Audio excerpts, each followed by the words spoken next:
Pretty much everybody regards the golden rule, do unto others as you would have others do unto you, as the best guide to moral behavior.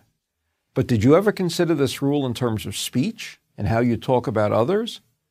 We all acknowledge that it's wrong to spread untruths about people, but many of us seem to feel that it's okay to say anything about another as long as it's true. But the fact that something is true doesn't mean that it is necessarily anybody else's concern. Do you want every aspect of your life made known to others, even if true? How important is it to guard our tongues?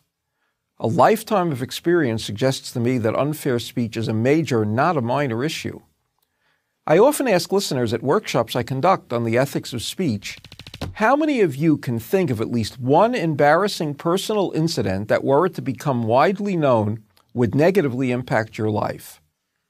Almost all the hands go up, except for those who have led very boring lives, have poor memories, or are lying.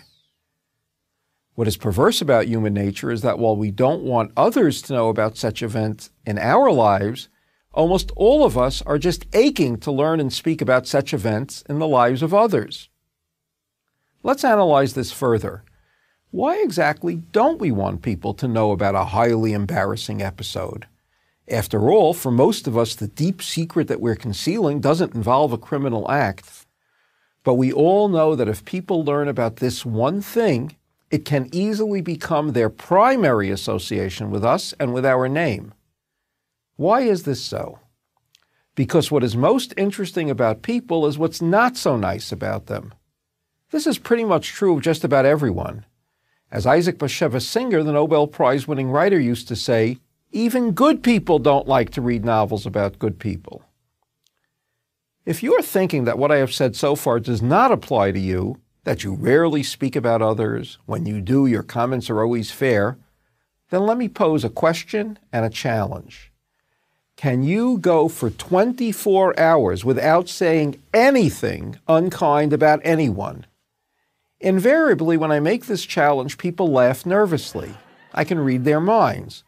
One day without any negative comments about anybody, my boss, my co-workers, they're not sure they can do it. Then you have a serious problem, I tell them, because if I were to ask you whether you can go for 24 hours without drinking alcohol and you said that you couldn't, that means you're an alcoholic. And if you can't go for 24 hours without speaking unkindly about another, that means that you've lost control over your mouth.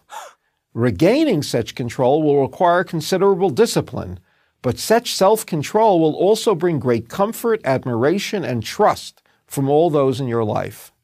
Anyway, every perceptive person knows that if you badmouth others to them, you will surely badmouth them to others. One final thought. Before you relate something negative about another, and even if you feel quite sure that what you're saying is factually accurate, ask yourself 3 questions. Does the person to whom I am speaking really need this information? Is what I am saying fair? Why am I saying it? I'm Joseph Telushkin for Prager University.